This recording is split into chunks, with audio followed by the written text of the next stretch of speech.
Okay, so picture this. You're in a Parisian cafe, dying for a croissant after walking around all morning. Ooh, I can smell the fresh bread now. Right, but when you try to order one, You get a blank stare. exactly. Turns out my pronunciation needed some work. Ah, happens to the best of us. Yeah, it's all part of the fun of language learning, though, right? Finding out how much you don't know. But that's why I'm so excited for today's step dive. Yeah, what are we looking at today? So we're diving into this article from Lingual something, I think it was called Oualid. Okay, yeah, I've seen that one. They break down all the easiest languages for us English speakers to learn. Interesting.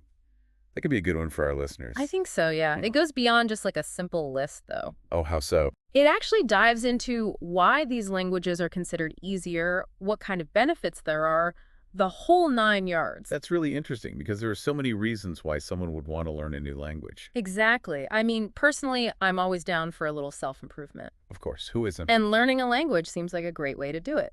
It is. And it's more than just being able to order that croissant. It actually has some pretty incredible effects on your brain. Yeah, the article mentioned something about that. What was it? Improved memory? Yeah, they were talking about studies that showed bilingual people tend to have better memories. They're better at problem solving.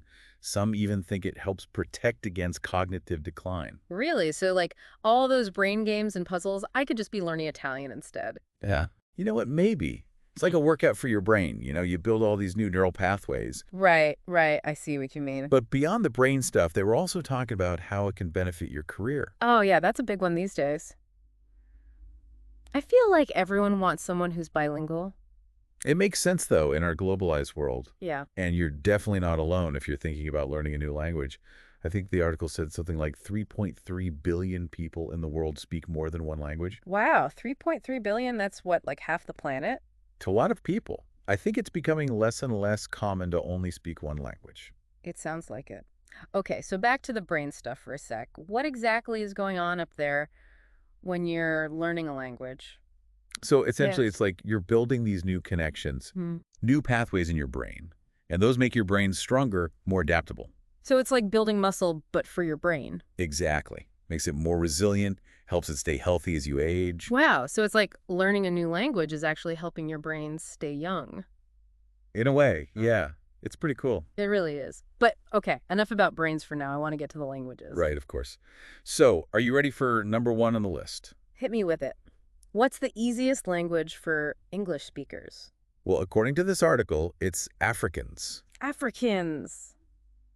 Really? That wasn't what I was expecting. It's a kind of a curveball. I think a lot of people haven't even heard of it. I haven't really know. What is it? Where is it spoken? It's mostly spoken in South Africa, and believe it or not, it's actually related to English. Really?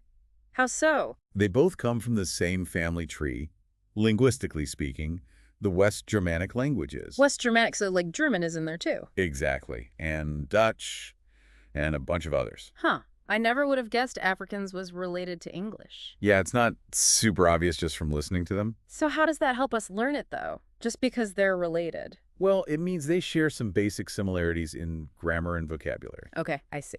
And Afrikaans grammar is known for being very simple, which is a big plus. How simple are we talking? Well, for example, they only have 3 tenses. 3. I'm pretty sure English has like a dozen. Something like that, yeah. So you can imagine how much easier that would make things. That's wild. Okay, Afrikaans is definitely going on my list to check out. What else is there? All right, next up, we've got a trio of languages that are always popular. Norwegian, Swedish, and Danish. The Scandinavian languages. Those are beautiful, but aren't they supposed to be really hard? They have a bit of a reputation, that's for sure, but they're actually not as difficult as you might think, especially for English speakers. Oh, yeah. Why is that? For one thing, they're also related to English, though more distantly than Afrikaans. So, another family reunion? Right. And on top of that, they have a lot of what we call cognates, words that look and sound similar in both languages because they share a common origin. Oh, right. Like music in Swedish is music in English. Exactly. Right. So you'd be surprised how much vocabulary you already know without even realizing it. That's actually really encouraging. Maybe Scandinavian languages aren't so impossible after all. Not at all. And the pronunciation is pretty straightforward, too, especially compared to some other languages. That's good to hear. Now, the article seemed to suggest that one of these was even easier than the others. Norwegian, right? Yeah, Norwegian grammar is considered to be a little less complex than Swedish or Danish, so it's often recommended for beginners. Good to know. Okay, so we've got some African adventure and some Scandinavian simplicity. What else is out there? Well, if we're talking linguistic families, we can't forget about English's closest relatives, Dutch and Frisian. Wait, Frisian. I'm not even sure I know what that is. Don't worry, you're not alone. It's a minority language spoken in parts of the Netherlands and Germany, but it's fascinating because it's like the missing link between English and its older Germanic roots. Really? So even closer than Dutch. In some ways, yes. They share a ton of vocabulary and even some grammar that's closer to Old English than modern English. Wow, that's incredible. I had no idea English had such a close relative. It's a hidden gem. And because of those shared roots, it can be surprisingly easy for English speakers to pick up. So basically, if I want to impress people with my language skills but don't want to work too hard, Frisian is the way to go. You could say that, though, of course, any language takes effort to truly master. Right, of course. Okay, so many choices. If you had to pick a favorite from what we've talked about so far, which one would it be?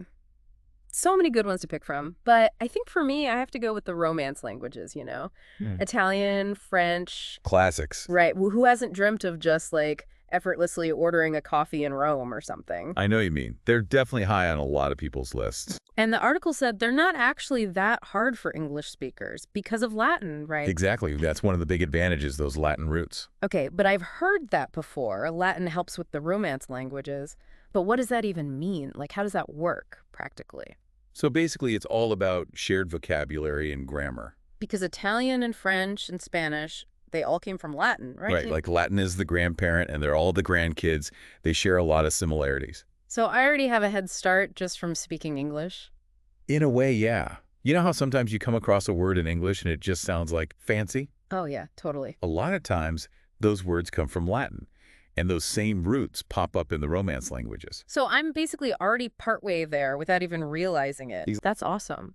Although I do feel like French grammar is supposed to be really hard. It definitely has its moments, with all the verb conjugations and whatnot. Maybe I'll stick to Italian for now. It seems a little less intense. They're both great choices. Yeah. It really depends who you're looking for. True, true. Okay, before we wrap up, there was one more language the article mentioned that I wanted to ask you about. Esperanto. Ah, yes, Esperanto, the international language. Is that what it is? I'd never even heard of it before reading this article. Yeah, it's a constructed language, actually. Constructed, so someone just, like, made it up. Exactly. Back in the late 1800s, a guy named Zamenhof, he wanted to create a language that everyone could learn easily to promote peace and understanding. That's really cool. So how'd he do it? Just make up a bunch of words? He borrowed a lot from existing languages, mostly Romance languages, so it would be familiar to a lot of people. That makes sense. And the grammar is supposed to be super simple too, right? Yep, very regular, very logical, designed to be easy to learn. Wow, if only all languages could be like that. Right. It'd make our lives a lot easier. It really would. Well, I think we've covered a lot of ground today. This article was packed with information. There's so much to learn about languages. It's really amazing when you think about it, how many different ways there are for humans to communicate. It's a testament to how complex and adaptable our brains are. Totally. So I guess the takeaway for our listeners is, if you're thinking about learning a language, don't be afraid to just go for it. Exactly. There are so many resources available now. And like we talked about, there are a lot of languages that are surprisingly accessible for English speakers. And even if you don't become perfectly fluent, the benefits to your brain and just the experience of learning something new are so worth it. Couldn't have said it better myself. This has been great. Thanks for diving into this with me. Anytime. Always happy to talk about languages. And to all our listeners, thanks for joining us. This has been The Deep Dive. Until next time, happy learning.